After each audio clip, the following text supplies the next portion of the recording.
Après avoir attendu ce moment pour ainsi dire toute sa vie, le roi Charles III a enfin été officiellement couronné le samedi 6 mai 2023, durant une grande cérémonie qui s'est déroulée au sein de l'abbaye de Westminster à Londres. Pour mémoire, le fils aîné de la défunte reine Elisabeth II avait été proclamé roi d'Angleterre peu après le décès de sa mère, qui s'est éteinte le jeudi 8 septembre 2022, à l'âge de 96 ans. Couronnée pour sa part en 1952, alors qu'elle était âgée de seulement 25 ans, Elisabeth II aura régné sur le Royaume-Uni durant pas moins de 70 ans, ce qui constitue un record dans l'histoire de la monarchie britannique. À l'occasion du couronnement du roi Charles III, la famille royale britannique s'était réunie quasiment au complet dans l'abbaye de Westminster. Par ailleurs, de nombreux chefs d'État étrangers avaient aussi été conviés à venir à Londres pour assister à cet événement, qui fut retransmis en direct sur les écrans de télévision du monde entier. Les téléspectateurs ont notamment pu voir le président de la République, Emmanuel Macron, accompagné de la première dame, Brigitte Macron.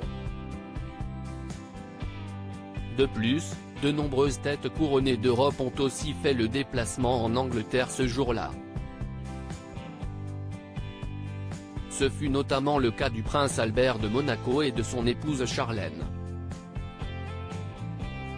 Albert de Monaco sur le couronnement de Charles III, nous ne sommes pas autorisés à amener des cadeaux. Interrogé à ce sujet par le magazine Hello, le père des jumeaux Jacques et Gabriella a notamment révélé pourquoi il n'avait pas pu faire de cadeau au roi Charles III lors de son couronnement. Malheureusement, le protocole ne nous autorise pas à ramener de cadeaux, a-t-il expliqué. Cependant, le prince Albert compte bien offrir quelque chose au nouveau monarque britannique pour lui témoigner son amitié et sa reconnaissance. Je cherche un autre moyen de lui offrir, en privé, à un autre moment. Sinon, nous ne sommes pas autorisés à amener des cadeaux, a-t-il ajouté. Reste désormais à savoir quel sera le présent que le prince de Monaco compte offrir au roi Charles III. À propos de l'auteur Clément Machietto, passionné de sport, et plus particulièrement de football, de basketball et de catch, merci Canal+, Koh-Lanta est pour moi le programme incontournable de la télévision française.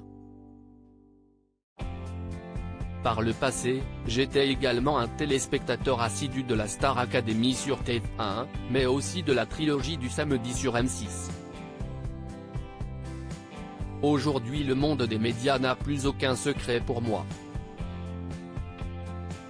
Ou presque. Ces derniers articles et Elisabeth II, ce conseil inestimable donné à Sarah Ferguson avant sa mort. Maïté Nabir Ben millionnaire, ce qu'elle compte faire du jackpot qu'elle va toucher. Gérald Darmanin, rebondissement de taille après la garde à vue de sa nièce et de son ex-amant GE.